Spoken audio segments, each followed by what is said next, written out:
Everyone, thank you very much for joining in Expo Osaka Kansai Theme Week's Agenda 2025, Peace, Human Security, and Dignity, Session 3, Rectification of Labor Market Inequity. Hi, my name is Akiko Tsuchiya, and I'll be your host for today's program. Expo 2025 Osaka Kansai organizes theme weeks, which are programs aimed at solving global-scale issues. Theme weeks are special initiatives held during the World Expo. They take advantage of the unique setting where countries from around the world gather in one place for 6 months. During these weeks, experts from various fields, companies, government officials, and everyday citizens come together.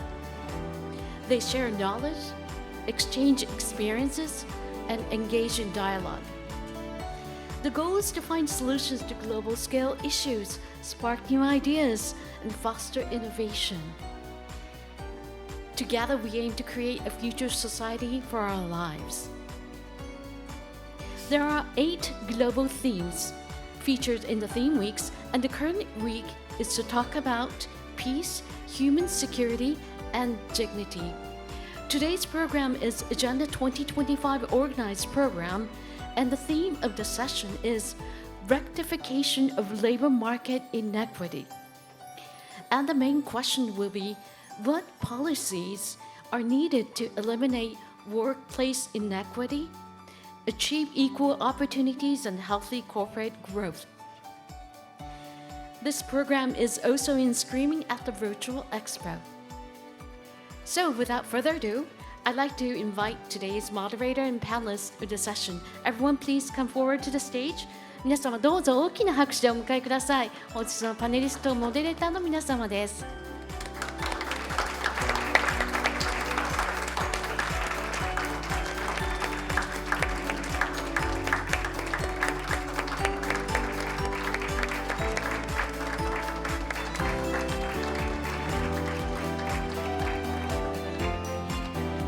Thank you. I'd like to introduce today's speakers. First of all, here is Ms. Miwa Yamada, Senior Research Fellow, Interdisciplinary Studies Center, Institute of Developing Economies, IDA JETRO. 皆さんこんにちは。Good afternoon, everyone. It's great my honor to be here. Thank you. よろしくお願いします。Thank you.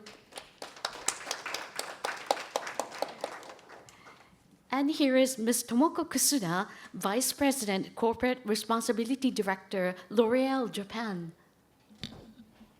皆さんこんばんは。Good evening, everyone. I'm very pleased to join this panel and meet you all. よろしくお願いします。よろしくお願いします。And here is Ms. Sabina Akire, Oxford Poverty and Human Development Initiative, University of Oxford.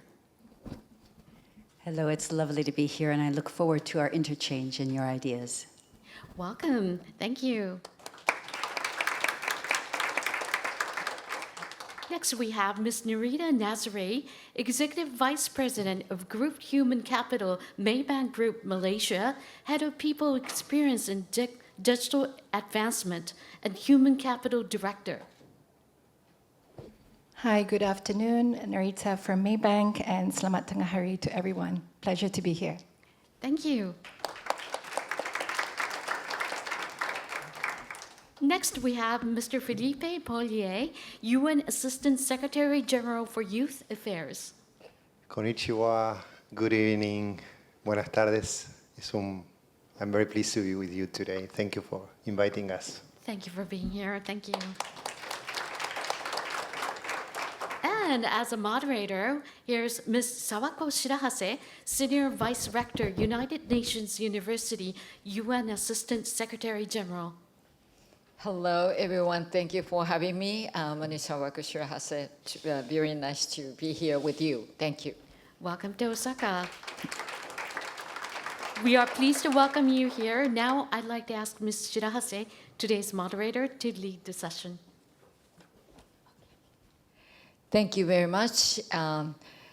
Again, it's such a great pleasure to have such an occasion to talk about very important subject about the inequality in the labor market from human, rights perspectives and various perspectives. And I'd like to, no, I shouldn't introduce anyone from myself, but I'd like to open our session. I like this, session more active and more enjoyable. And I really like these, 5 panelists, frankly and actively discuss. Okay, I'm pretty much nervous actually. I should be very relaxed and enjoy myself. But again, it's such a great pleasure to be here and sharing very important idea about regulatification of labor market inequality. And very briefly, I'd like to talk about the overall framework of this session. Inequality remains a serious obstacle to building an inclusive, just, and better society. We have the long history of addressing this issue, and today it is more important than ever. The principle of leaving no one behind is the heart of the Sustainable Development Goals. Achieving sustainability depends on largely whether we can bring about the paradigm shift. At the core of the shift is a value of inclusiveness, ensuring the benefits are shared and everyone has an equal opportunities as possible. By empowering people from diverse backgrounds, especially those in disadvantaged positions, to overcome unjust barriers and fully realize their potential, we can build a more equal, resilient, and innovative society. As we experienced, we are connected across nations, regions, and communities. No one can live in isolation. We exist within complex settings shared by various sectors, institutions, and societies. The labor market today is deeply interconnected, and globalization has become an unavoidable reality, marked by a movement of money, good, and people across borders. While it is intended to bring shared benefits, its impacts are uneven and increasingly contested. We are now witnessing a backlash against these goal ties and relationships.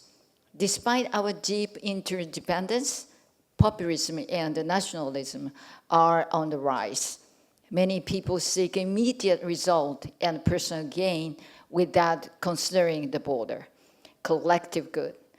As a result, multilateralism and multi-stakeholder processes are facing serious challenges. Different countries, regions, and people have diverse histories and norms and systems and cultures.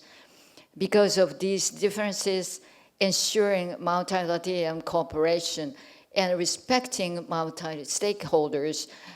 stakeholder approaches is not easy. However, such diversity in norms and criteria can actually contribute to achieving sustainability. Sustainability must be considered within a long-term framework, which makes reaching consensus increasingly difficult. Still, in striving for a better future for younger and future generations, we cannot abandon this challenging path. Ultimately, persistent effort can generate benefits that were vitally shared. Traditionally, economic growth and redistribution for livelihood security were often seen as opposing goals. But the foundations of sustainability lies in making these two objectives compatible.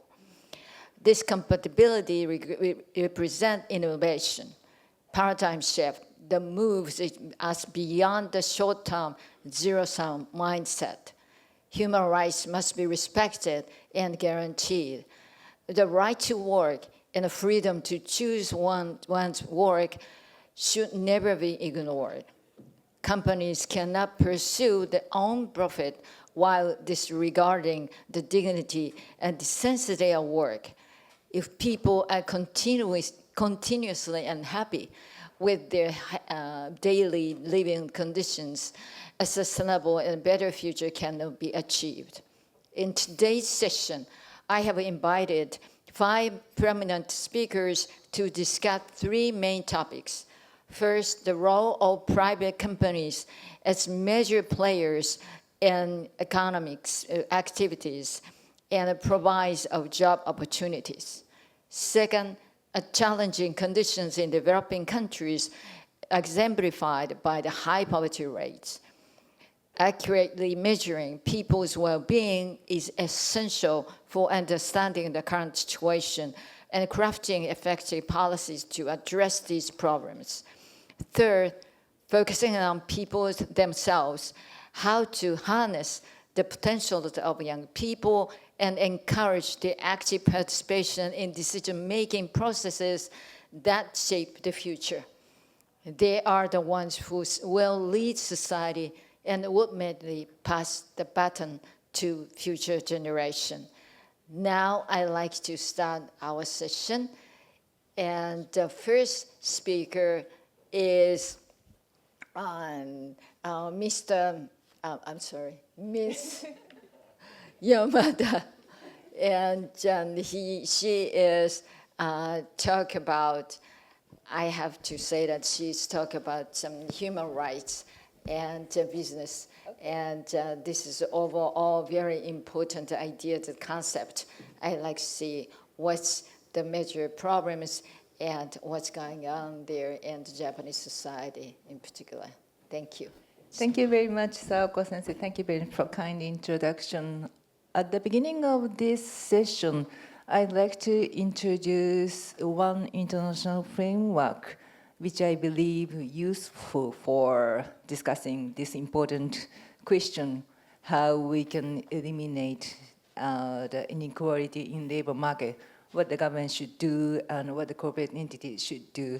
So the one I'd like to introduce is UN Guiding Principles on the Business and Human Rights. I always carrying the booklet together with me. So then, has anyone know about the Business and Human Rights Guiding Principles? Okay, anyway, so this guiding principle was unanimously endorsed by UN Human Rights Council in 2011. And then as a first pillar, it stipulates the state's duty to protect human rights. And as the second pillar, it stipulates the corporate responsibility to respect the human rights. And as a third pillar, it stipulates access to remedy.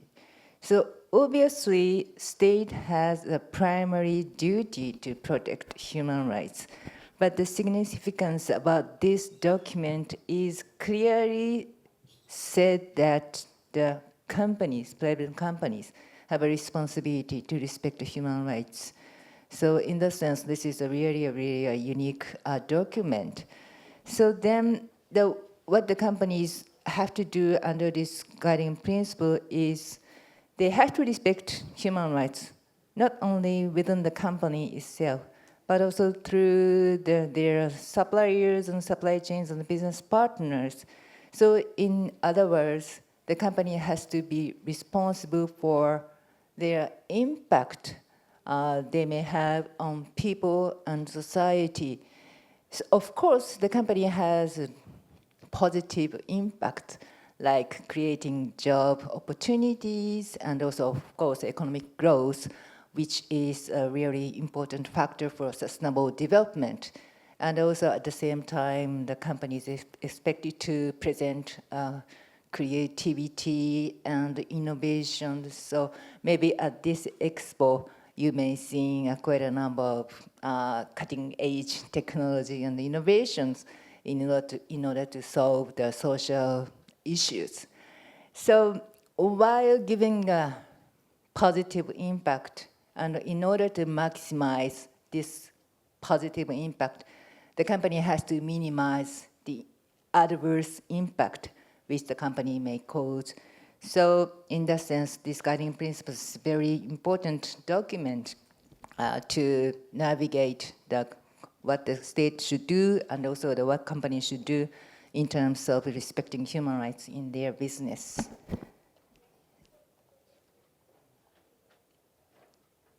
And also, I'd like to introduce, in Japan, the government has formulated the National Action Plan on Business and Human Rights in 2020 in order to concretely implement these guiding principles by the government itself. So, and then in this document, in this National Action Plan, the promotion of decent works is mentioned as a cross-cutting initiative. And also it specifies equality under the law and also equal treatment in employment and respect for diversity as well. And also here in Japan, in 2022, the Ministry of Economic and Trade and Industry has led the formulation of guidelines for respecting human rights in responsible supply chains, which expects all the Japanese companies to respect the rights of the workers, not only within their company, but also within their supply chains and through the suppliers. So this is quite a number of Japanese companies try to have an initiative in terms of so-called human rights due diligence within their company and so through the supply chain as well. And also, what I'd like to say is not only the government works not only as a regulator, but also as a public, not only as a regulator, but also as an economic actor. So in that sense, the public procurement is has a significant role to shape the company's activities. So then I'd like to introduce here in the exposition 2025 Osaka Kansai here in Japan, the Japan Association of Exposition 2025 set up a sustainability policy. And under this policy, they set up a human rights policy as well as implemented so-called Code of Sustainable Procurement. So that will conduit the responsible business conduct through hosting this exposition itself. So this will create a sort of environmental, favorable environment for all the participants, including you, to take part in actively and safely in this exposition and to share the place where we can discuss and exchange different and diverse values under the common theme, which is called peace, justice, and also inclusion. Then I have just talked about companies and also the government's role in order to promoting human rights respecting. And lastly, I'd like to mention the leverage of capital market. Today we do have Narita, and then I'd like to mention that how the market responds to the business will certainly shape our society as a whole. So then, for example, important for non-financial disclosure of non-financial information, nowadays status of men's and women's wages are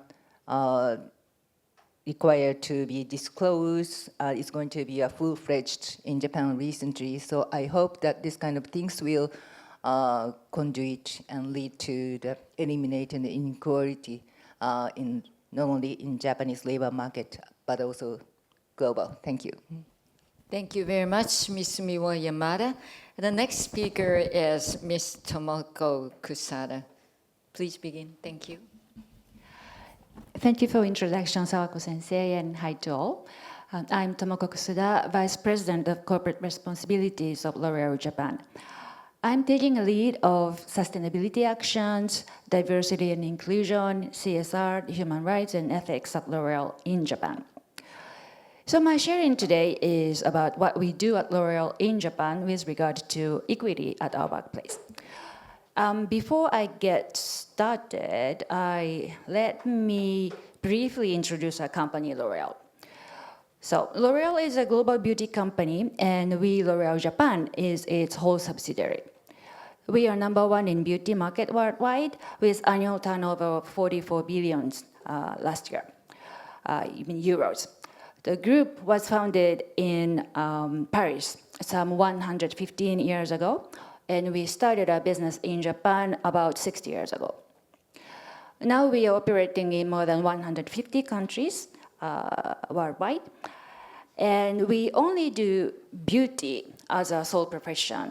But as far as beauty is concerned, we do everything via a rich brand portfolio that is consisted of 37 global brands, of which 20 are distributed in Japan. Diversity, equity, inclusion, and human rights are deeply engraved into our corporate values. So here is group's sense of purpose: create the beauty that moves the world. People may say beauty is superficial, but we believe beauty is essential to humanity and has power to create a positive impact to the world. Here is a citation from our manifesto, circled in red in the screen. Our goal is to offer each and every person around the world the best of beauty in terms of quality, efficacy, safety, sincerity, and responsibility to satisfy all beauty needs and desires in their infinite diversity. So our business, beauty, cannot be realized without respecting diversity. Everyone is unique, beautiful, and radiant in their own way. So it is precisely this diversity that enables us to provide beauty. Now, concretely speaking, what we do to ensure equity at L'Oréal. First and foremost, gender equity of our own workplace. At L'Oréal Japan, 60% of employees are women. 54% of managerial positions are taken by women, meaning women representativeness is more or less parity with total employee representation. As going up to the level of executive committee,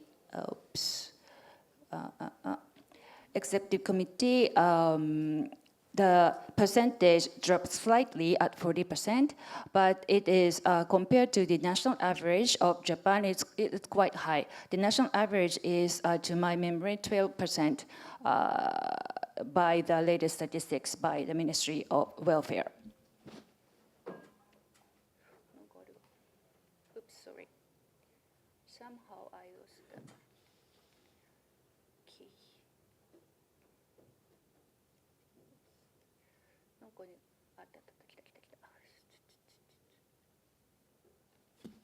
Sorry, some technical mishap. So, as we have many working women, we also have many working mothers. Nearly 100% of mothers who take maternity leave come back to work on full-time basis. So typically in Japanese corporations, returning mothers tend to choose to work on reduced work hours. That would put them on a sideway of career ladder and making them putting on a so-called mommy track.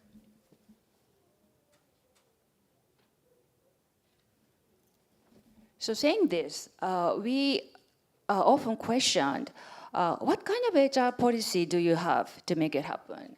Any special treatment for working mothers, etc., etc. But in fact, we have no such things. So we do have a common HR system for men, women, and any gender alike, which is designed to focus on individuals for their unique talents and inspirations, and we assign jobs accordingly.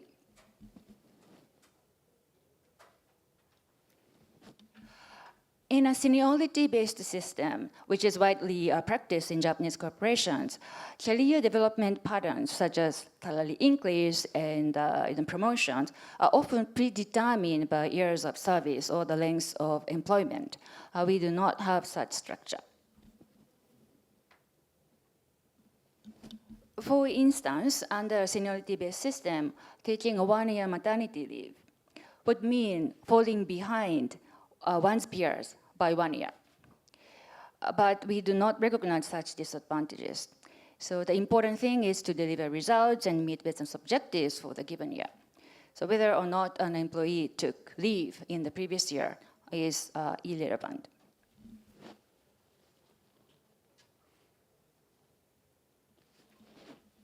So given this system, many female employees have taken maternity leave, come back to work, deliver results, and achieve subsequent promotions. So this creates a positive cycle where younger generations feel confident taking such leave and returning to work. So it's nothing special for mothers working full-time and pursuing career advancement. So this sense of normality in Japanese, atarimae, is, in my opinion, very important to make sure that equality at workplace.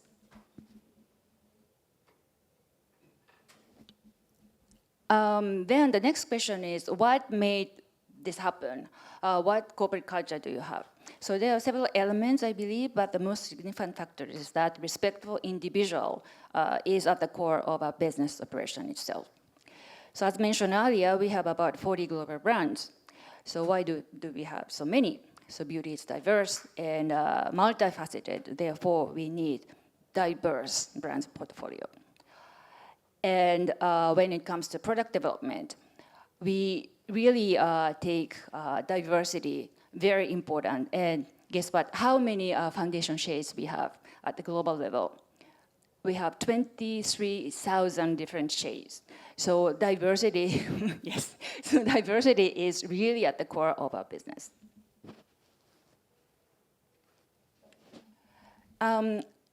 Having diversity engraved into our business operation, we aim to respect not only our employees, but also to empower communities we engage with.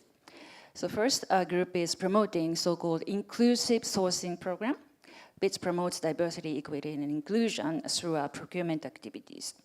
Via this program, we aim to offer employment to a vulnerable community. And we also commit to have 100% of our strategic suppliers to sign a living wage pledge with a time-bound action plan. And this action is based on our human rights policy, and we ask our partners to sign on the mutual ethics commitment letter. So to conclude my speech, which may have been a bit anecdotal, here are a few points that I find vital for equity at the workplace. So first, a commitment from the top. So diversity, equity, and inclusion is not a cherry on the cake, but it is the cake, and senior leadership must clearly convey this message. So second, this commitment must be aligned with business objectives. And third, this vision needs to be completely written in the HR policies, guidelines, and rules. And with these three elements, employee can be engaged, can be empowered to make it actually happening in the daily life at the workplace. So that's all. Thank you very much. Thank you very much, Tomoko-san. I'm sorry for a little bit, technical problems, but you made it great. Good job. Thank you. And the next speaker is Dr. Sabina Akire, and the floor is yours. Please go ahead. When you think of poverty, what do you think about? Most people think about money. And it's true, part of poverty is not having much money. But money is measured by having a poverty line. Let's say internationally now it's $3 a day. But if you have $3.50 a day, does that mean you are not poor? What if you lack access to a road? Could you build a road? If you don't have a school, could you build and staff it? If there's no health clinic, what would you do? Could you bring water and electricity to your house? When you talk to poor and impoverished people and communities, they articulate these conditions of life, together with a lack of nutrition, a lack of safety or protection from shocks, and a lack of jobs that are not exploitative, that pay well and that are regular. These are some of the deprivations that afflict their lives. And they don't just happen one by one. They also talk about the fact that several problems happen at the same time, and poverty is an experience of multiple deprivations battering a poor person's life at the same time. So when we talk about and measure poverty, we think that you need to measure monetary poverty. But to understand it, you also need to measure something we call multidimensional poverty, which is the different deprivations that strike people in their households at the same time. One of the ways we measure this globally is to have a measure you can compare across 112 countries in developing regions, 6.3 billion people. It covers health, education, and living standards, equally weighted. You're deprived if somebody in your household is undernourished, if very sadly a child has died, a child is out of school, if nobody in the household has 6 years of schooling, if you lack clean cooking fuel, adequate sanitation, safe water, access to electricity, a durable house, and if you don't have more than one of little assets like a radio, TV, telephone, animal cart, computer, refrigerator, bicycle, motorcycle, or car. What we do is we ask each person in a household which of these 10 deprivations strike you at the same time. And if they're deprived in 1/3 of the weighted indicators, they're poor. And by this global measure, 1.1 billion people are poor in 2024. This theme of this week is peace. We find that 40% of those impoverished people, 455 million, live in areas that are at war, that are fragile and conflict affected, or have low or very low peacefulness, or several of those at the same time. Today is World Youth Day. We find that half of the poor people have not celebrated their 18th birthday. More than half would be children and youth. 28% of children are poor, 14% of adults. When we ask where do they wake up in the morning, nearly half in sub-Saharan Africa, over 1/3 in South Asia. Those regions carry the most people living in acute multidimensional poverty. And by indicator and indicator, it varies. Nearly 1 billion people lack clean cooking fuel, over 900 million good housing, sanitation, over 600 million share their house with undernutrition. Over half can't turn on a light when darkness falls, can't charge their cell phones, don't know what the internet would look like. So these are deprivations at the current time. But sometimes when we talk about poverty, we feel guilty. But there's good news. Of those 112 countries, 30 of them have cut their poverty by half in under 15 years, which is the SDG target for multidimensional poverty. And these include Indonesia, Cambodia, Mongolia, Philippines, Thailand, Vietnam.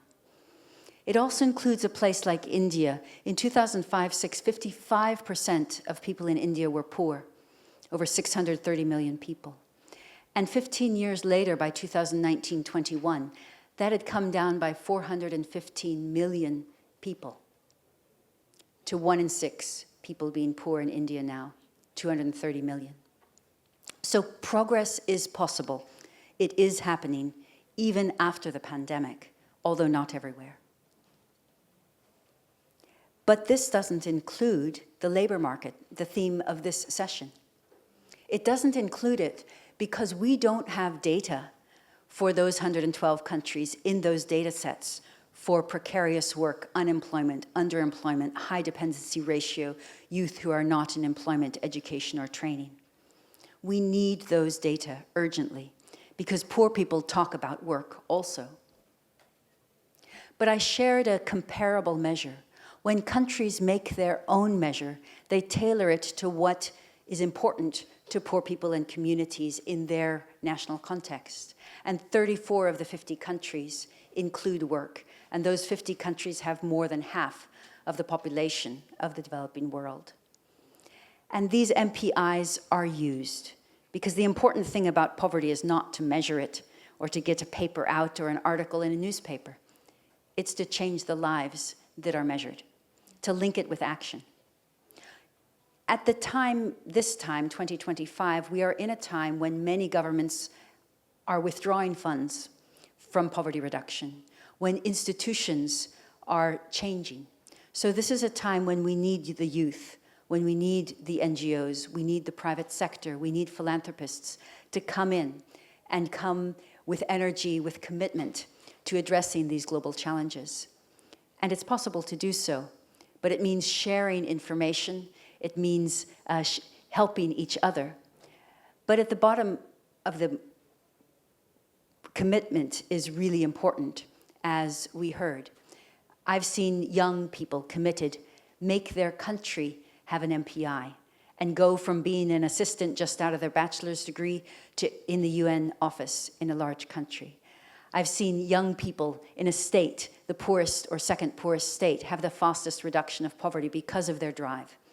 So our hope is that this work on numbers about poverty will enable people like you to understand them and then to take action, to lead others, and to change this picture of poverty from one that makes us feel guilty or despairing to one which has hope and confidence that these are solvable problems, and together we will be able to address them.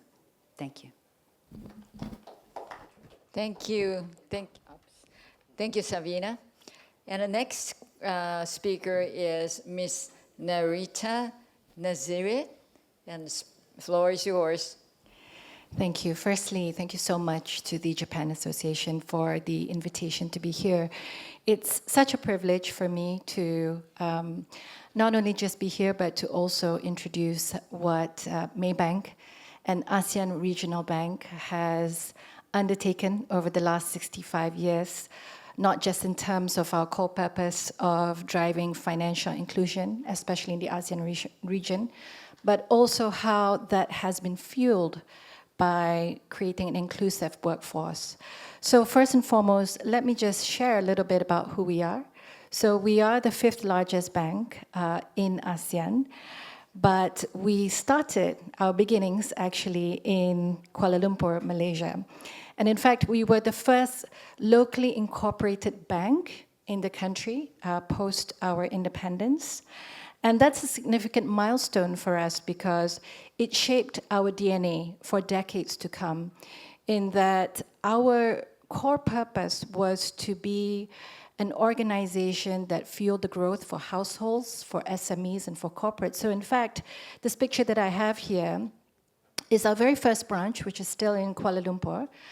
And you can see it's actually at the corner of a main street. So we used to be known as the coffee shop bank because we used to take all the parts of the street which would normally be taken up by small restaurants and coffee shops so that the community knew that we were there and we were there to help them and provide them with the financial resources to grow. And that eventually expanded. As ASEAN today, the 10 countries in ASEAN are worth the 5th largest economy in the world globally today, 670 million. And we're very proud to be able to have a presence across all 10 countries in ASEAN, covering retail banking, commercial banking, and insurance. But what's important is going back to what Miwa-san was presenting earlier. Our purpose here is really to not only drive access and inclusion, but also to really make a positive impact in the communities that we operate in. So there's a tagline and a phrase that we use a lot internally and externally. For those of you who have been into Indonesia, Singapore, Malaysia, you might have seen some of the Maybank ads around.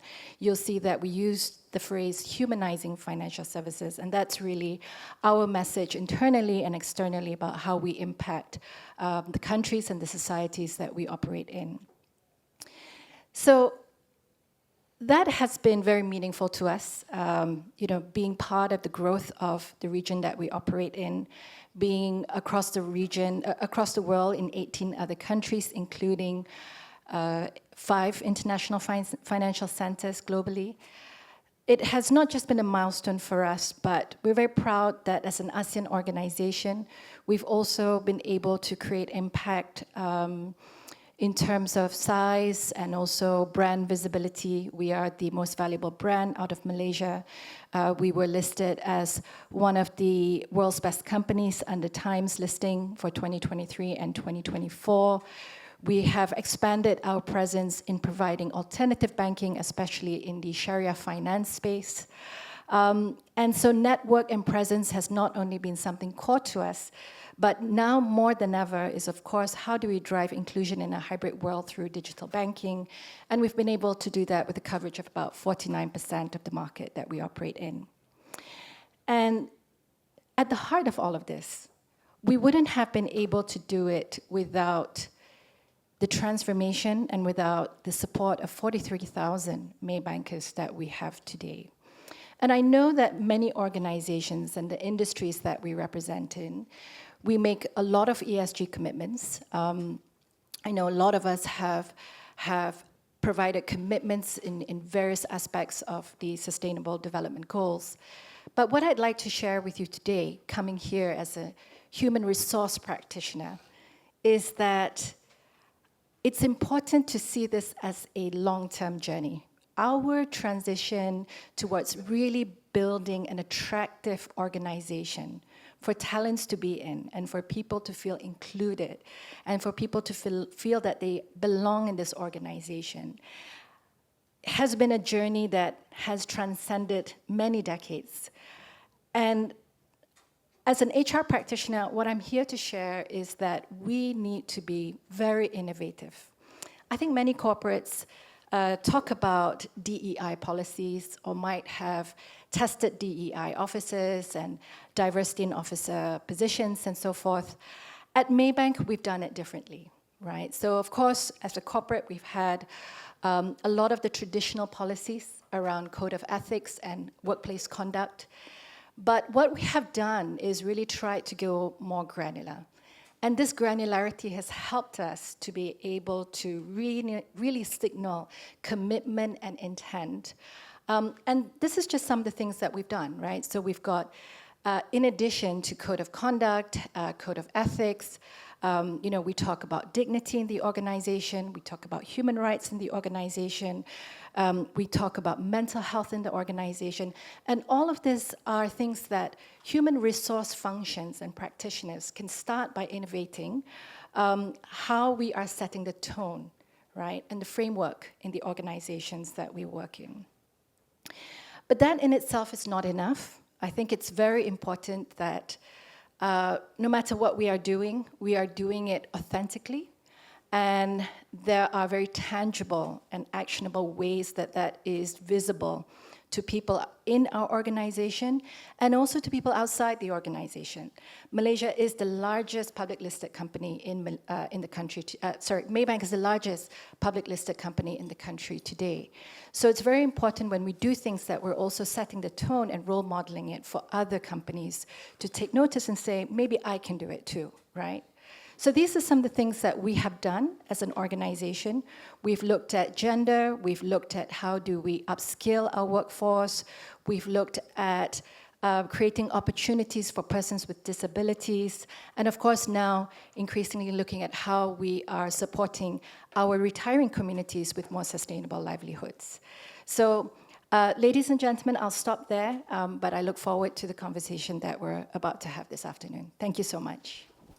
Thank you, Narita. The next speaker is Mr. Philippe Pollier, and he's a quite double minority. He's a man and young, actually youngest on the stage. Philippe, the floor is yours. Thank you, and good afternoon to everyone. I'm very grateful to be here in Japan for the first time in my life and in this beautiful Expo Osaka, and also together with this amazing panel of powerful young women in business, in the academia, and in the UN. And thank you, Sabina, for reminding us that today is actually International Youth Day. So for those that are young, happy day, happy Youth Day. But actually, you know, I want to start by acknowledging why do we have a day in the year recognized by the global community? Because I think, of course, it's about what happens every day in young people's life, and not only once a year. But it's really one day where we can stop, we can reflect, and at the same time we can recognize, you know, what young people bring to our societies. And I think this day, of course, it's about, and we're having today a discussion about something that really affect young people in a much more deep way than other age groups when we are talking about access to employment. But also, I think this is also to recognize what's the adding value that young people bring when we create the opportunities for them to access the labor market, you know. And I think that when we are talking about youth, you know, we shouldn't think we're talking about a niche discussion, you know.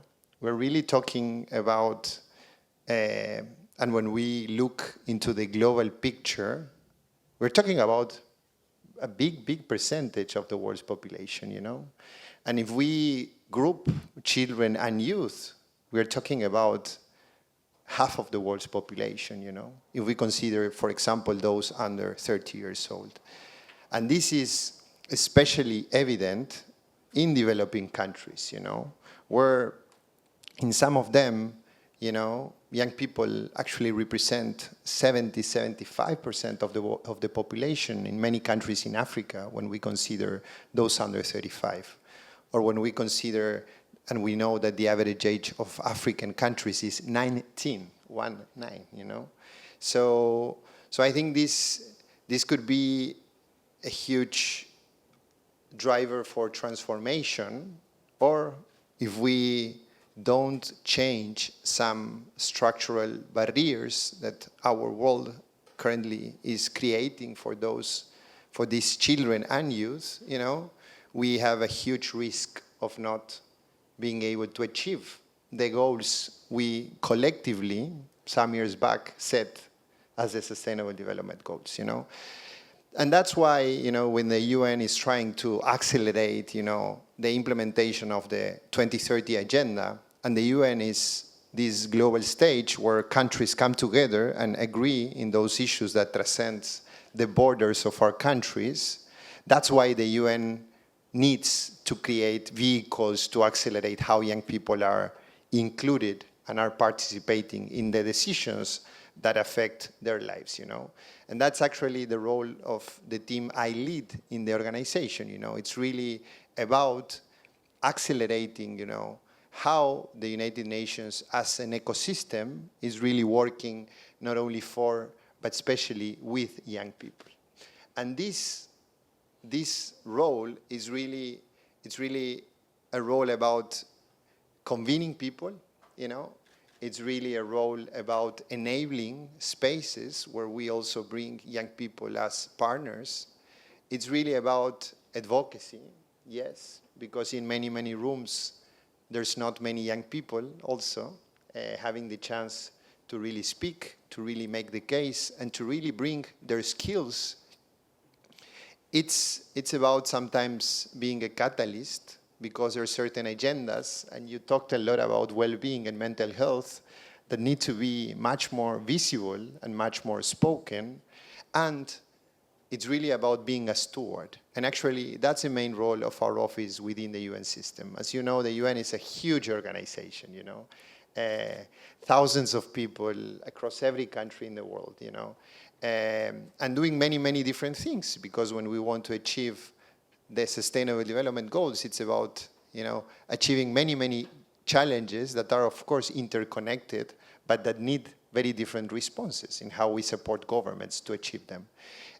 So this implies also to be kind of this steward so that each part of this system is accountable for this percentage of the world's population. You know, and taking the chance that we're also having a discussion about the job market, you know, when we put some light into this topic, you know, the situation is not such hopeful, you know, because unfortunately, what we see in the current labor market is that, you know, young people, unemployment, you know, youth unemployment is 2 or 3 times, depending on the country, higher than the general rates of unemployment, you know. And when we look into like other indicators, such as, for example, those that are not only not employed, but also not in training or in education, we see that from information of the International Labour Organization, 1 in 5 young people in the world are currently not in education, training, or employment, you know. And the truth is that it's very different if you're a young man than if you're a young woman, because when we zoom in this 20%, 2 out of 3 of them are young women, you know. So the truth is that if we want to achieve, you know, and we want to really discuss about, you know, the topic today, we need to have a youth lens in the discussion, and we need to address specifically, you know, how we impact over young people's life. And over this component, you know, I think the biggest or one of the main strategies for the UN when it's about addressing, you know, these interconnected and complex challenges, it's about understanding that also in its DNA, we need to include young people as part of these conversation, discussions, and solutions, you know? Because what young people expect from the job market might be very, very different than what other generations had expected, you know? And when we're building policies, yes, it's about data, it's about how to drive policies based on data, but it's also about bringing people and the communities together, you know? And I leave this for later, because I know I already used my 7 minutes, but I hope that also having such a powerful panel of women in leadership in the private sector, we can also discuss a little bit about why it's so crucial also that we bring this component of engagement, participation inside companies, and companies also as drivers of agendas and as drivers of the Sustainable Development Goals. Thank you very much, Philippa. And now is more fun time, actually, to discuss each other. And we will call each other the first name in order to make our communication is better. And before beginning our discussion, すいません、PowerPoint. Okay, thank you. And we have quite, good, but different kinds of the topics today. We have mainly 3 different topics. First, it is about, they talk about workplaces, say particular example, Array and Maybank. And secondly, the Savina talk about poverty issues, poverty as a consequences of inequality, of course, the consequences, but at the same time, the causes as well. And lastly, Philippines talk about the young people as acting agencies and leaders.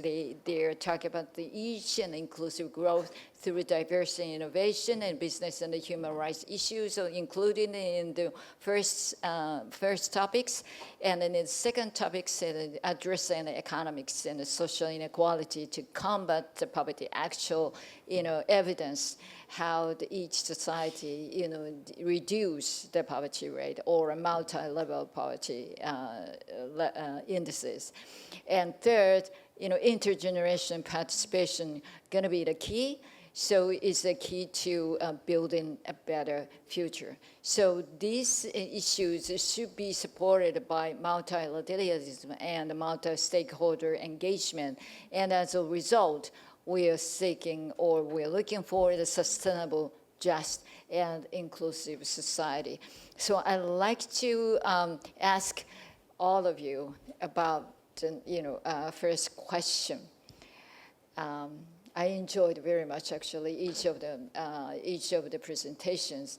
But the first question is, who are the urgent or who are the target to realize the better future? For instance, in the labor market issues, and someone has been already in the labor market, but someone are out of the labor market.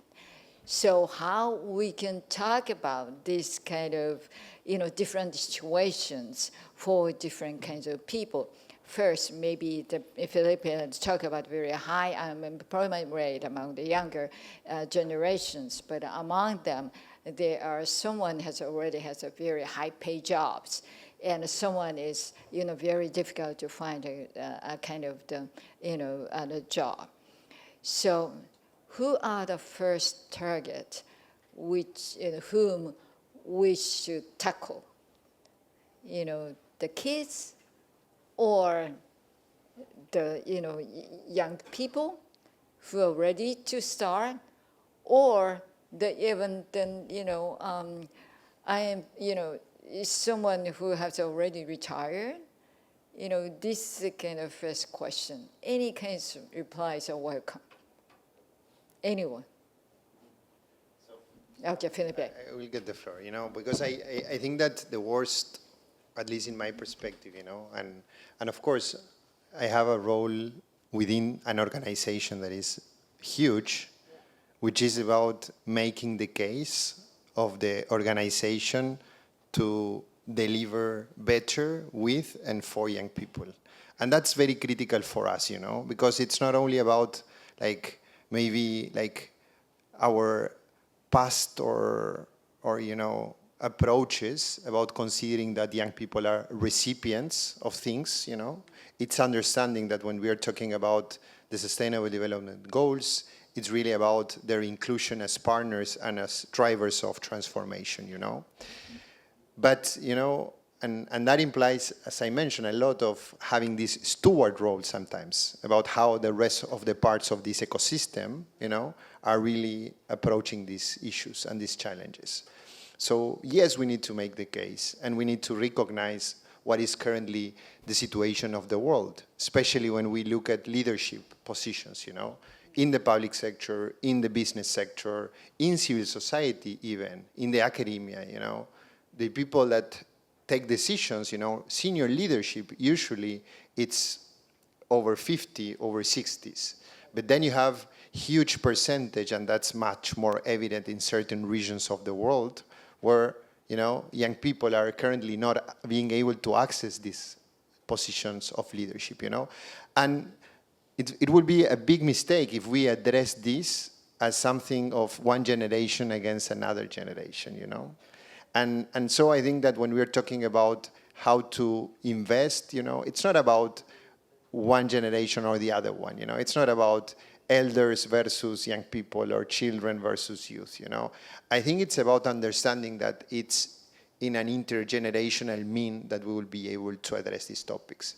But just also, and I'm sure Sabina will have a lot to say about this, but the truth is that if public institutions, if our societies don't invest in eliminating child poverty, we are condemning our societies for the future, because the consequences, and when we zoom into any statistics, and what Sabina is saying is very true, it's very complex to get deeper into the numbers of young people not in employment or in training or the unemployment rates. But in countries where you have that data, it's very, very different from which part of the society you are coming in terms of social and economic income, So unemployment rates of young people that have access to university are usually very low versus those that were not able to end secondary studies, for example, in many, many countries, So the truth is that, yes, this is an intergenerational topic, and it's not about one against the other one, but the truth is that what needs to be granted is access to basic, services when it's about children and youth, Very good. Anyone? Okay, Sabina, please. If you think about poverty, then the question is not, do you look at undernutrition and ignore education? Do you look at housing and ignore work? But it's a package, and it's a package just like our lives are integrated. But the good news is that it's cheaper to address multiple deprivations together. I'll give an example in Colombia. In Colombia, when President Santos became president, and he's documented this in a book called The Battle Against Poverty, he realized that he couldn't bring peace to Colombia after 50 years civil war if he didn't reduce poverty, monetary and multidimensional. So he set up a round table using his commitment and leadership. The ministers could not send delegates, they came in person. There was a dashboard of the indicators of 5 dimensions, including childhood and youth, including work, informal employment, and also health, education, and living. And they used a management consultant, and they set up a structure so that each of those 15 indicators had to reduce over 4 years, and after election, over the next 4 years. And they met their targets. They cut poverty by 1/3 in 8 years, monetary and multidimensional. And so it took planning, it took energy, but what they found was that it was cheaper when you addressed different deprivations that the same household is experiencing at the same time in one go by using bottom-up social workers that went door to door, understood people's circumstances, and helped them to connect to what they needed. So I think we don't need to choose aspects of poverty, but we do need to make poverty a priority. There are other priorities of climate, of AI, of growth, of stability and peace. But when that social fabric falls apart, there are consequences for the others as well. So hopefully that could be thought of as one set of human rights that can't be made and divided from each other. Thank you very much. And Miwa. Thank you, Sawako Sensei. According to the guiding principles, and the business is supposed to conduct so-called human rights due diligence, but it's quite difficult to conduct human rights due diligence all over the places at the same place at the same time. And then the guiding principles say there should be the priority, and on which whether a company should put a priority is the place where the rights holders' rights are mostly affected and also vulnerable to adverse impact may caused by the company itself. So, and then I just would like to echo Sabina said that, when the poverty prevails, where the poverty prevails, that means there are quite a number of people whose rights are sustainable to vulnerabilities, prone to the abuse in terms of unemployment and in terms of poverty as well. So, sorry, I'm straight away answering to the Sawako Sensei's question, but priority is very important to be very strategic for the government and as well as the company itself. Thank you. Okay. Thank you very much. Narita, you'd like to say something? Yes, I mean, I share similar sentiments that I think it's sometimes very hard to make trade-offs between, one part of what we're trying to drive versus another part. But one thing I'd like to share from my experience is that when, especially perhaps from a policy development standpoint, when we think about inclusion, it might come and start from a place where we're trying to look at a particular segment, right? So, for example, at Maybank, when we first started thinking about how do we create a more diverse workforce, we naturally thought about our gender representation because 56% of our organization are women. But of course, the big question mark is where are they at management levels?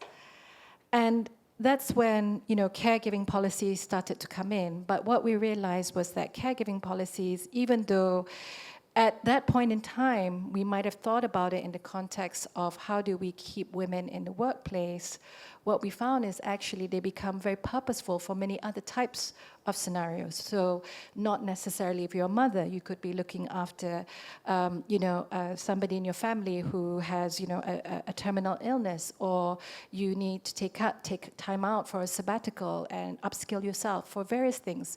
So what we found was that the thinking process, when we started to think about the kind of policies that we wanted to have, that would support one segment actually became much more purposeful in being able to provide support and well-being for many others.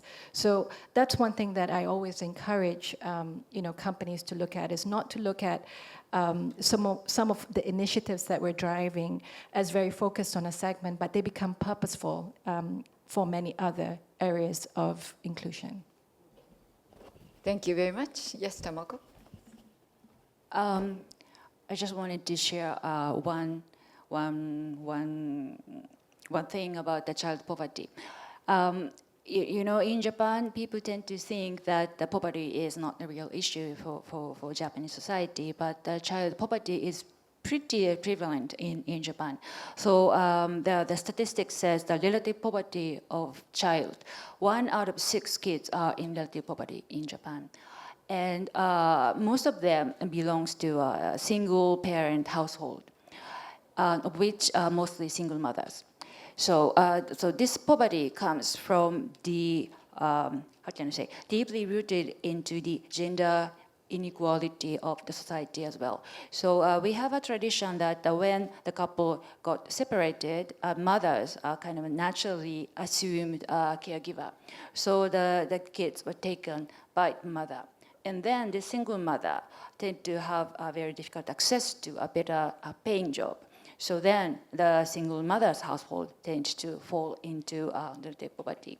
So I just wanted to share the given the majority of audience is Japanese, I guess. So poverty is not something happening, far from our society. It is happening in our society, and we can do something to make improvement on that. Thank you very much. Actually, all of the topics are quite common across the nations. Actually, SDGs and also the two important, a kind of the major takeout or the major point. First is from SDGs, and basically, the issues are common across the different different level of economies. However, the situation are not quite universal and quite different, quite diverse or uneven. Like showing the very concrete numbers. How many people are in poverty and how many people are in hunger. So at this point, topics themselves are pretty much common, but how we can collaborate across nations, to solve each specific topic, for instance, poverty or unemployment rate. In other words, for instance, Sabina is already showing that particular countries reduced actual poverty rate. But how we can collaborate to tackle these kind of issues? Maybe each country or each government, public government, has a major role to provide specific policies. But then other countries should intervene, to other countries, but in order to overcome these common issues, particularly, child poverty and very much serious. I don't want to anywhere, lose this, lives for small children, of course, all kinds of the people. But how we should, help each other. You have any kind of concrete ideas or concrete opinions on this? Anyone? Yes, Tomogo, please. As a corporate, as a private company having the global presence in the market, one thing the L'Oréal Group has been trying to do is to really empower supply chain. So the own company itself is just a small portion of the total global population, but by empowering the whole supply chain that we have in the worldwide system, we can make impact in many different countries. So that's why in my previous speech, I mentioned about the inclusive sourcing program, but that's one of the concrete action that we have been pushing through. So we set the target, the concrete numbers of employment that we generate through the inclusive sourcing program, and make sure that we grow that number year on year. So it's just a small action, but can be one kind of experience that we are having in these years. Thank you. Okay, Sabine? Oh, okay, the Tomoko. Sorry, Miwa. Sorry. I'd like to echo what Tomoko-san said right now, and I always talk about the UN guiding principle on the business and human rights.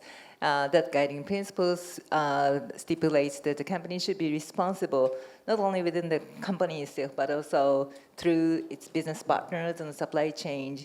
So if a company respects human rights, also considers inequality in employment, all the things to try to eliminate those discrimination, not only within the country, but through their trade business, through supply chains, ultimately and hopefully it will give a sort of influence, not only within the, let's say, in Japan, but also through the supply chain in the place of procurement, in the place of production, maybe in Asia or beyond Asia, elsewhere. So that is a sort of effect. Yeah, thank you. Thank you. Sabine, please.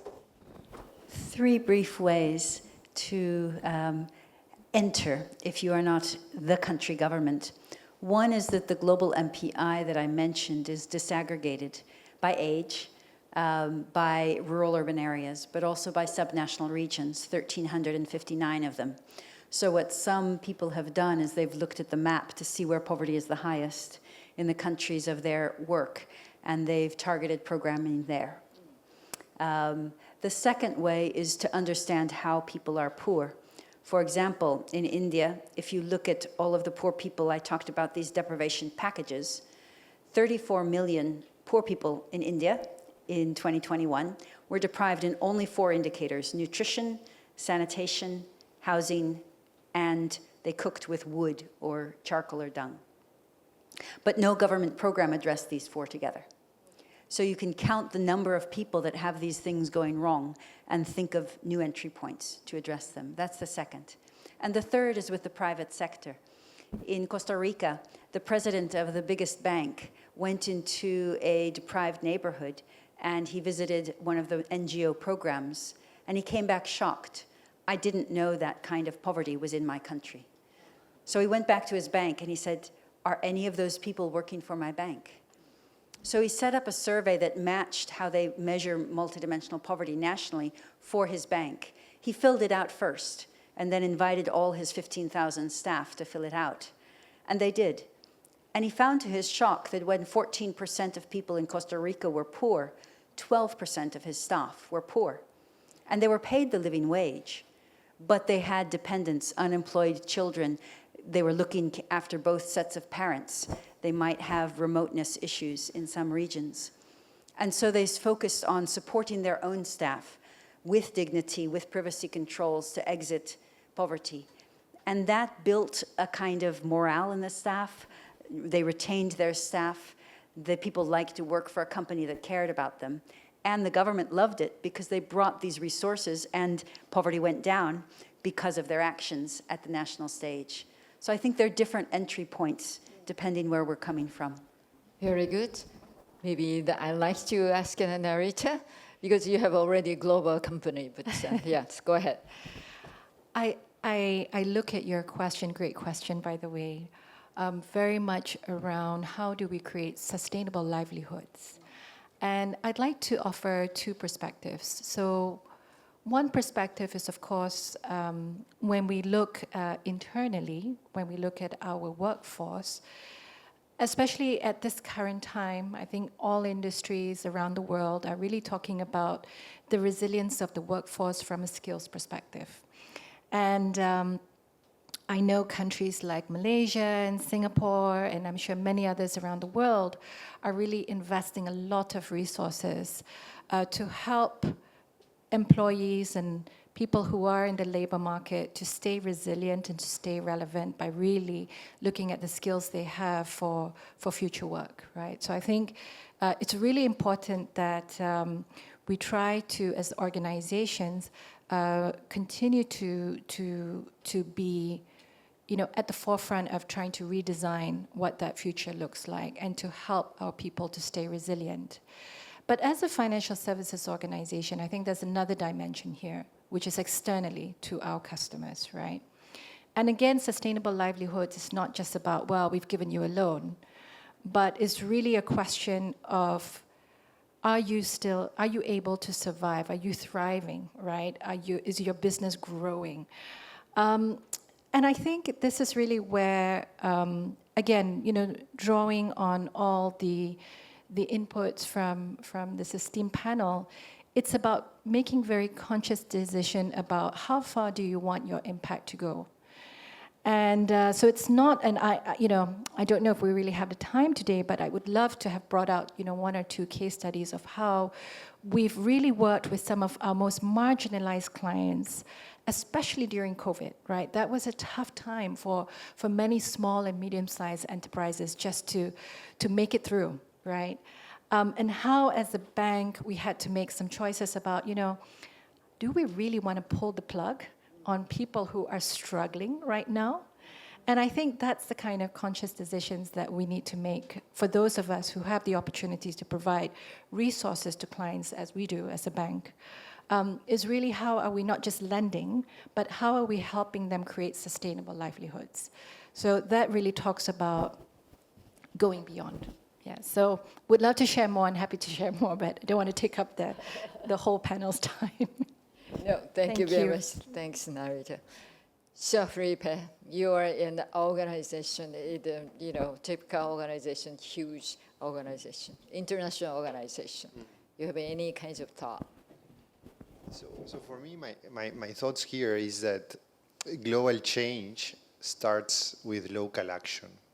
So I think it's, and for example, I believe that this panel is a reflection of that, of that complexity of what represents and implies, like really trying to address global issues, and understanding that is through the collaboration of these multiple stakeholders that we will be able or not able to achieve them, And at the center of all this collaboration, I think there's an issue in relation to trust, We're missing a lot of trust. Trust from businesses to governments, from governments to the people to the governments, to civil society to governments, But at the end, it's understanding that, this impossible change, if you look at the numbers sometimes, it seems impossible, when you see every year, different reports about what has been the progress of the Sustainable Development Goals, and we've seen that we're still very far behind of the goals that we set together, not so many years back, in 2015. But at the same time, it's understanding that moving this agenda forward implies of each of us from different parts of the system doing our own part, So I think it's really at the end, it's really to identify, I tend to think a lot about this in my own day-to-day, because I work in an office that has a mandate that is huge, and it's really about working with others to make this mandate possible and to make this mandate effective. But it's about understanding, okay, which is my area of influence, my square of influence, and doing all what I can in that square of influence to really make this change, I think we have that common agenda. They are the SDGs, We don't need to go again and again to rediscuss, Governments change, and of course we have political landscapes that create this. But we have that global agenda, that is data-based, approved, agreed, Imagine of something that brought together 193 governments. So this is something big, But it's really about, okay, how each of us some of us from an institutional role, others from the academia, others from civil society, others working inside a company in a leading role, others working as, as only an employee in the company, but also taking a big part when it's about this. Maybe when I get home and how much plastic I use and how I contribute also to my society and other things, So I think it's global change, it's about local action, and we all have a part to play, Even if our part is making a voice when we are seeing something that is not working, or a certain period of years voting and choosing the people that will lead the country. Okay, thank you. But how can we construct the shared norm, or say the trust, or the better future, no poverty, no hunger, no war? But how we can create this kind of shared norm? So in theory, I understand, trust is very important, and no poverty or equality is a key. However, how to internalize this kind of shared norm for each individuals? So I talk about government or countries and institutions, but ultimately, the important is our own individuals. How can we, internalize this kind of shared values and across the countries? That's going to be an ideal kind of situation. But if you have any kind of idea for, this challenge? Okay, Tomoko. Well, as a private corporation dealing with the consumer goods industry, so we have channel to contact to each consumers, and I think that's a great asset that we have, and that's a great lever that we should play with.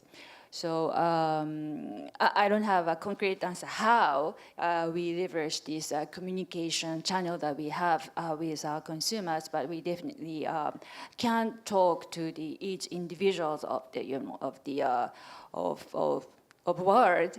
So that's one thing, and especially about Japan.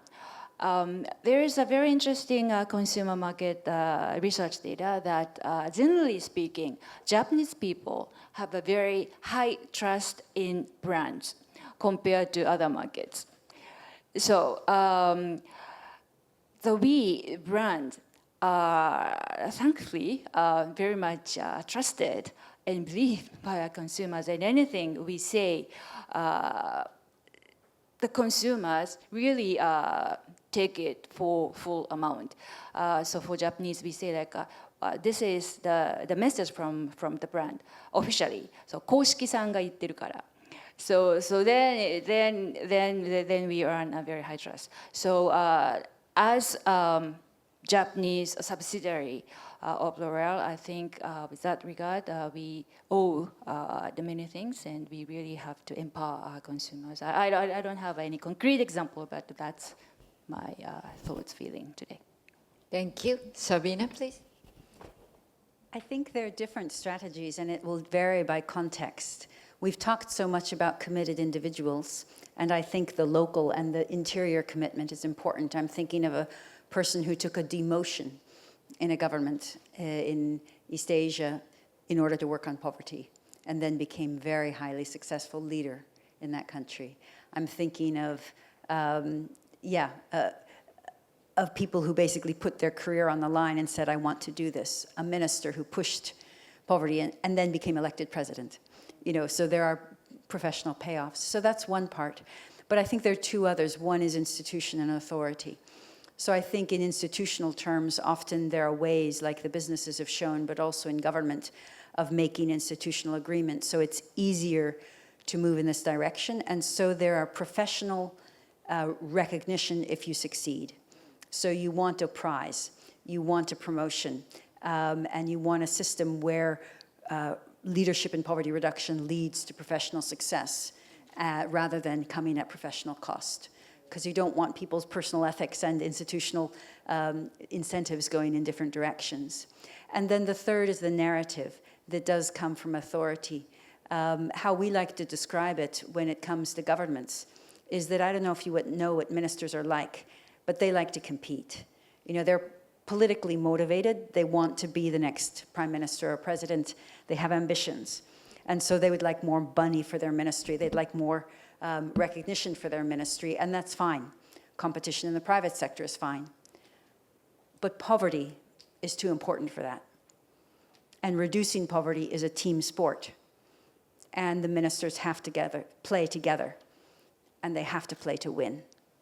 And so having somebody with authority that can create that mindset in the space of really important collective goals and help people to cheer when all of them have reduced a multidimensional concept, not just when housing improved or just health improved, but we did it together. That kind of a feeling, it's something our work on multidimensional poverty tries to service, because we need that mindset, not everywhere, but in these kind of spaces.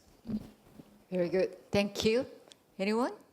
Yes, Narita? Yeah, I think when I really thought about your question, the perspective that I wanted to talk about was a little bit about how, in terms of creating shared goals and shared commitment, there's always a big debate about whether you should get into the process of setting targets, setting KPIs around things like that, right? So, you know, we've seen big debates about should we have targets for women on boards, or, you know, women in leadership positions at the national level, things like that.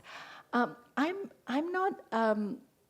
I don't disagree with that necessarily, right? I think it's not a bad place to start from the top when you're trying to, you know, create a movement or start to be a catalyst for something, to have, as you said, you know, those in positions of power, or those that have the size and the means and the resources to be a little bit more top down in terms of what are the targets, right? What are the goals and aspirations that we are working to? And then, you know, to set very measurable ways of tracking that. So I think that's not a bad approach and strategy as well. And it can work in the right context. Thank you. Thank you very much. You want Miwa-san? Okay. I think the key term is what Sawako-sensei said, that multi-stakeholder engagement. So when I talk about government measures and also the corporate practices, or wherever that is important thing is to look at the person whose rights are affected. So in order to know what happened on the ground, we have to listen to the voices from the grass. So when you say that the sort of creating a trust, the sort of creating trust society, that will start with the engagement with multi-stakeholders. I mean, from the different positions and different institutions and different places. So I think it's quite idealistic, but, you know, let's say when we make a sort of policy measures without listening to the citizens' voice, it won't be effective. So maybe multi-stakeholder engagement, that is the key word. Thank you. Okay. Thank you very much. Felipe? So I don't want to sound naive with what I'm going to say, because it might be a little bit naive. But for me, at the end, you know, and you ask your question from my reflection about trust, you know. And I think for me, the solution and the answer of that is we need much more dialogue than what we are having currently, you know. It's not very frequent to have spaces for real dialogue among these different groups of stakeholders, you know. And for example, let's have some reflection about how many of the global stages of the global UN conferences, which is actually that big convener of the world, because the UN is that, you know. Until now, it's the only platform where we are able to bring all the governments together, but it's also a stage where the private sector, you know, civil society, youth-led movements can have a place, you know, and a voice. But we having in those platforms real dialogues, or those are being platforms for each of these group of stakeholders to replicate messages, and to read a statement and to speak to the ones that I know that are listening me, So for me, at the end, the real trust building and the real collaboration comes when we have a conversation, and when we are able to also put ourselves in the shoes of the other one, and put ourselves in the shoes of the politician, puts ourselves in the shoes of the business person, put ourselves in the shoes of the one that is coming from civil society. But dialogue is not reading statements or speeches in a common space, And I think those are the real discussions we need to have, in a world where actually, there's many incentives not to have a dialogue, because the way in how most of the social media platforms we all use, to share messages are actually creating bubbles of people that think as we want to hear, So I think that breaking those circles and having more of these conversations, I think it's actually the real way. It might be a little bit naive, but I think it's where we should try to put our efforts. No, thank you very much. My question might be, quite right, because trust is a kind of bonding kind of the, concept. It's not quite the shared value. The shared value is combating the poverty, or pursuing equality. That's going to be very right. So this kind of shared values, how we can create it. That's an question I'd like to ask. But you have already mentioned a very important part. But I'd like to ask the different sides. Conflict, generational conflict, for instance. Why we should focus on the younger generation? And the poverty issues, also the child poverty is quite serious. Of course, every kind of poverty situation is quite serious, but particularly the young one is, is really, serious, because they get older, but then carrying on this kind of undesirable, disadvantageous situations. So how can we cut this vicious circle? These are very, urgent and important issues. But why do young people should be prioritized in many ways?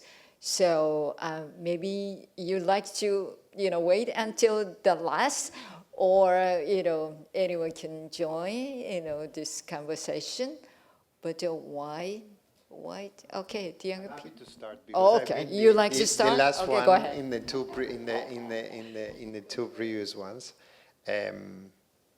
So I think that one why is what Sabina shared in her initial remarks, because, when we bring young people on board, we really bring agency, innovation, and we're bringing also hope, because actually, and there's evidence about that, until the 30s, the way we are, the way we see the world is in a much more hopeful. And really, when we are trying to achieve structural transformations, we need to have that hope, I'm seeing our audience, the founder of the Peace Boat, and he founded how old were you when you founded the Peace Boat? 23 years old. 23 years old, more than 40 years back, a group of students from Japan that founded this crazy idea of having a boat to go across countries to promote the values of peace, But that hope is necessary, But at the same time, I think we need also to be very conscious and aware about what's the current status of, our institutional decision making. And that situation is creating a huge disbalance between the real space that young people have when it's about decision making, If we look, for example, at the numbers of members of parliaments, only 3% of members of parliaments are under 30 years old, you know. And of course, it's different across regions, but it's a very, very short number, you know. And is this really reflecting that young people are not interested in politics? I don't think so, you know. I think we have multiple examples in how young people have shown their interest in promoting climate justice, in being, you know, fighting for driving agendas against poverty, against, you know, in favor of gender equality, you know. So it's really about that we have in our institutions structural barriers for their real engagement, you know. So I think that understanding that this balance, it's a need, you know, but then it's also understanding that the way of addressing these issues is not really putting one generation against the other one. It's really in an intergenerational way, you know, and it's understanding that we need from each other, you know. It's like young people need from the elders and from seniors to really guide the way and not to make the same mistakes. But also the elders need from young people to sometimes ask us the simple question of why we're doing this way. And many times the answer will be because we've done this all the time this way, you know? So maybe, you know, I've heard, being in a conference room in the UN, you know, I've heard one time a young person asking, why are all the seats like looking into one like table, you know?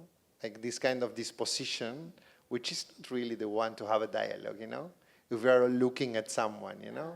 So those are the kind of things that for me also are about why it's necessary to have also this intergenerational component when it's about decision-making spaces. Very good, thank you. Sabine? I think there's one thing we clearly don't want. A lot of people don't necessarily put a lot of emphasis on poverty, sustainability, peace, these kind of goals. And how convenient for them would it be if people who work on youth were pitted against people who work on the elderly, or against people with disabilities, or people of certain religious groups, and they fought for who was the real priority. It would dissolve a very important faction and lead to less work. And so I think the human rights perspective is very important because it says every human being is important and the agency of everyone is important. Children are the poorest, but the next poorest are the elderly. We know where the ethnic groups are the poorest, where people experiencing disability are the poorest, where people of different faiths are the poorest. And so I think what we want to do is to build a common cause, especially now when resources are fractured, to hold hands. Youth are important because they have a longer future and because they have this pressing problem of ongoing poverty. And they are agents, as you said, that want justice for other groups as well, that advocate for the elderly, advocate for the minorities, advocate for climate. And then there are other groups as well. So I think we do want a joined-up group and really consciously build community among different advocacy groups to make sure that we don't fight our friends and that we actually mobilize people who are inert at the moment. Thank you. Okay? Sako-san, thank you very much. I just would like to echo what Sabina said. The person whose human rights are protected, that the situation is where the person can work, fully demonstrate their capacity and talent, what they have. So in the situation where the human rights are abused and human rights are infringed, that means the person cannot demonstrate and full use of their talent and capacity. So when we think about, let's say, the youth or aged people or women and the men, but when we talk about sort of inequality in the labor market, we should rectify the situation where every person's I mean, the possibility and talent and capacity is going to be fully demonstrated. So then that is my answer to your question. Thank you. Thank you. Narita? Yeah, I think maybe I'll take a positive spin on it. I think we really need to, at least in corporate companies, celebrate our youth, right? For all the reasons that we've heard today, it's so important that we not just see them as part of our demographic, but they are also really helping to fuel innovation, ideas, at least in the part of the world that I'm in. They're our future clients as well, right? So I think it's really important that as an organization, when we recognize success, we celebrate success together, and that involves everyone who was part of the team, right? Not just the senior person, not just the CEO, not just the managers, but recognizing how we can reward and recognize young people too who are part of the process. So in fact, in my organization, we have launched real-time recognition and rewards so that we are not just, we're not doing big ceremonies where, the CEO is there and shaking hands and, when the deal gets crossed over, but really the people on the line who are also contributing. And these are sometimes very, very junior employees. So in fact, there was one taking place, while I was sitting here. And it's just small forms of recognition. Again, something that as HR practitioners, we have in our toolkits, right? To come up with institutionalized ways of recognizing and celebrating all types of people and everyone who contributes in the organization. So I think that's one place that we can start, and with a very positive lens as well. Thank you very much. And before going to the Tomoko-san, I will open the floor in the next 10 to 12 minutes or so. So if you have any questions or comments, and be prepared, you can ask it in Japanese as well. Okay? So Tomoko-san. So I work as the lead for sustainability and DEI actions for the company, and I often have an opportunity to have a conversation with corporate executives, and quite often I come across a question like, okay, so human rights, DEI, sustainability, that's great and beautiful, and your company is a big company, so you can afford working on such beautiful things, but we cannot afford because our business is not big, we don't have resources to support it. But I think that approach is quite wrong, if I may say. For business to grow sustainably, you cannot ignore the topics of D&I, the human rights, without having that embedded into your business will not hold for a longer time. So I just wanted to get back to your original question, the why, it's important, and I think it's very important for business sustainability. Thank you. Thank you very much. So if you have any kind of questions or comment to any of us, you can raise your hand. And so if not, we can continue, of course. But anyone you'd like to ask any questions? If you have any questions, particular person, you can say so. 質問、コメントありますか？はい、どうぞ。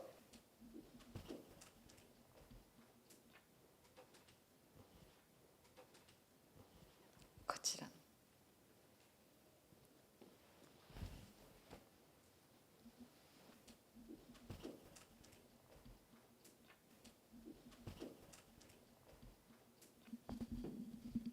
Well, first of all, thank you so much for the good discussion. And my name is Takaiki Nakai. I have a question about young people employment, especially development of the or advancement of artificial intelligence recently, AI. because originally, or maybe until very recently, it was believed that AI will eliminate some of the existing jobs, but also create new roles and positions. But the way it looks today, a lot of, especially US corporations, announced job eliminations. I think the Amazon or especially technology companies announced a lot of job reductions.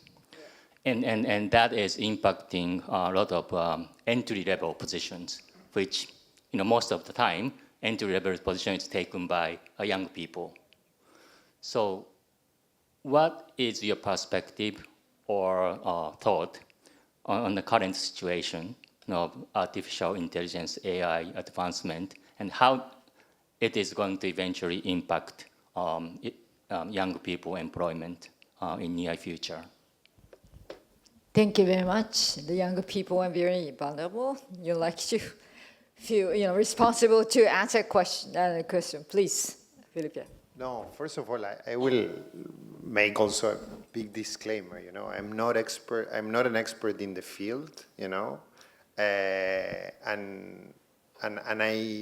I don't want to get into try to give a specific answer to your question, because I would need to really go to my team to prepare a more detailed answer. But you mentioned something like the current scenario will somehow benefit young people against older generations, if I'm not wrong, when you were... Yeah. The entry. More affected. Okay. I was not understanding that when you were saying that, is that actually young people are being able to enter into the job market. I think that what it's currently creating, and especially when we look at unemployment of youth, especially because the usual age groups we use when we talk about this topic are from 15 to 25.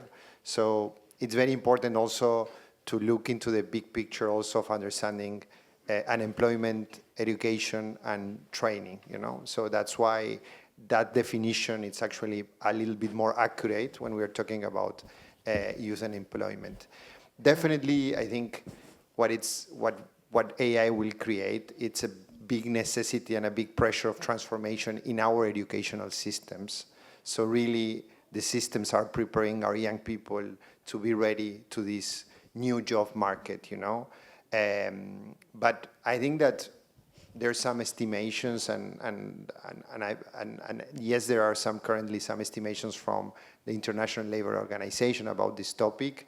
But I think also there's a lot of uncertainty about what will be the real impact of this, and how also AI will transform the current job market, not only affecting young people, But at the same time, I think the positive note for young people on this topic is that especially adolescents and early youth are already growing in an educational system that it's already, especially in developed countries, already preparing them to this new job market situation.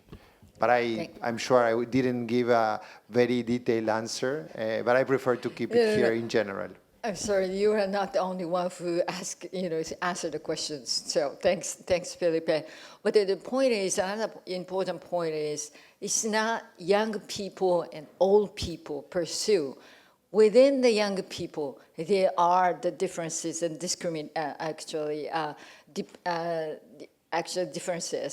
inequality within it.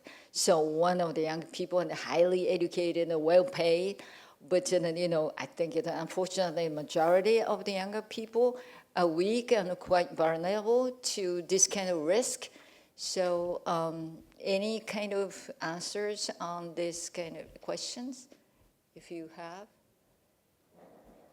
Maybe from my lens, I think if I take a bit of a macro view on things, and a more environmental view on things, I don't deny that I think there won't be impact both on our younger workforce and also on the older workforce, because there are also a lot of jobs which need to be redesigned, and some of the skill sets that the current workforce have need to be reshaped for that. But I do think that increasingly we are going to see the way of work actually shift, right? So perhaps we are going to see a lot more less permanent employment and people having to do other forms of employment or other ways of working, whether it's entrepreneurial, whether it's gig, whether it's transitioning from one career to another. I think we're seeing a lot more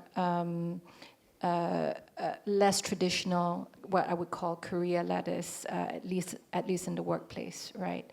So I think the way of work in the next, in the next few years are going to change, because naturally, with a lot of automation, with AI, with digital, we might see that even the type of jobs that we need are also going to shift. I think this sort of long-term, long-tenured, permanent type of employment might not work for all types of jobs within an organization. So. And we're seeing that, right? Even in the CVs of a lot of the young talent that we receive.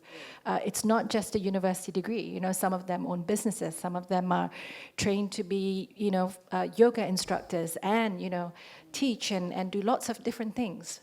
So I think that macro and environmental shifts are going to take place as a natural means of survival as well. Very good, thank you. We're very much in transition. And any other comments? Yes, please.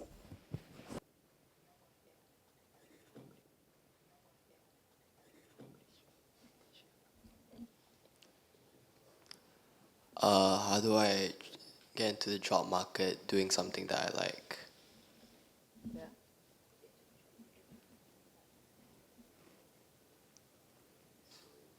How do I get into the job market doing something that I like and can be successful out of it? Could I have a go at that? So the co-founder of our research center in the University of Oxford was previously president of Oxfam America, Women's World Banking, different NGOs. And he wrote a book called Doing Good and Getting Paid. And it was basically trying to say, really, when people come out of school, often they have debt. Often they're in love, they want to start a family, so they need some kind of financial security, they need to repay their debt, but they want to change the world. And so the question is, how do you find a career path that enables you to keep your ideas alive and not just go to whatever will pay your debt down the fastest? And I think there are lots of stories of people who have done so. And the common current is that they wanted to do so. They kept that desire alive, and then they found eclectic ways of doing so, some through entrepreneurial channels, some through getting into important NGO work, but then finding ways to make ends meet, some as a couple, one does one and one does the other. So I think there are different strategies, but the most important is to keep cultivating this desire. And he spoke of different people who had helped him to have that alive through all of his career.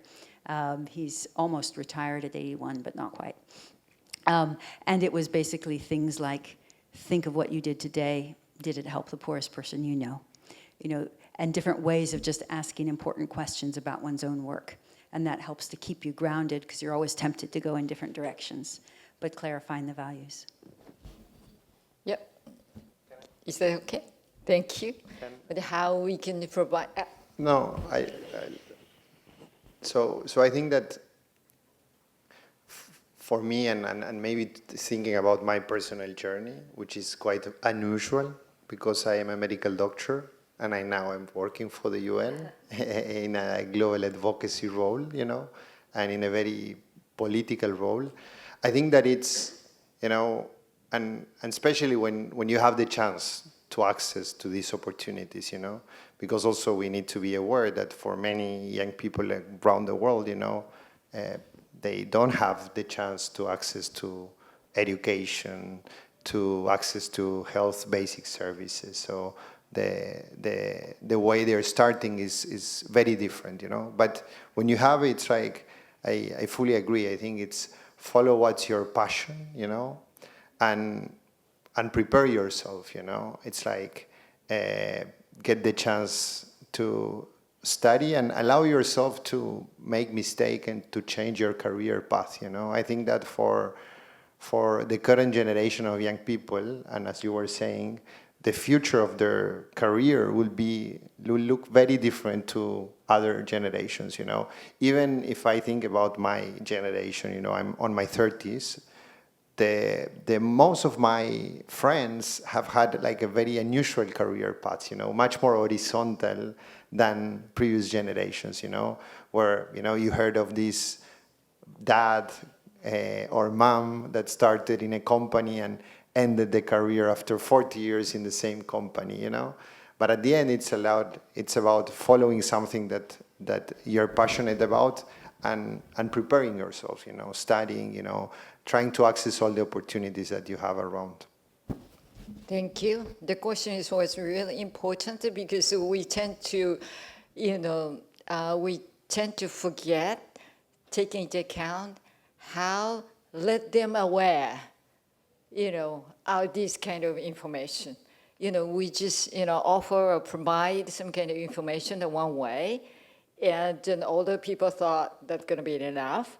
But how the actual young people or the people who are looking for a job access this kind of information, that's very important.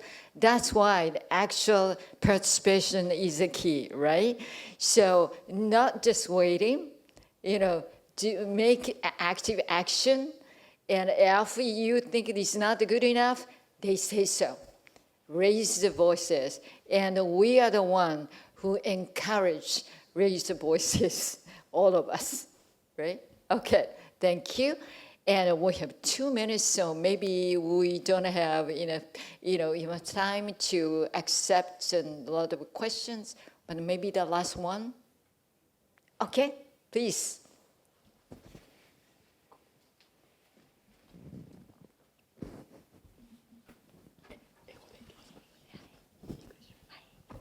Thank you for your presentation. I want to ask one question. I want to ask how to deal with the negative opinions against, like, when reducing inequality in labor market. So I have one example in my university, that in my university I am in a STEM university where, like, most of students and the teachers are men, but these days, like, Japan government want to increase the number of women professors, so that so naturally, like, the women researchers tend to easily got higher position. But so in my lab, my male professor is really, like, mad at this situation. So, like, when we want to reduce inequality, I think the initial step is to, like, take affirmative action quota. So, but when taking that steps, there's so many people against that situation. So how can we deal with them? This is my question. Very good question. So I think some of them should answer some kind of this important question.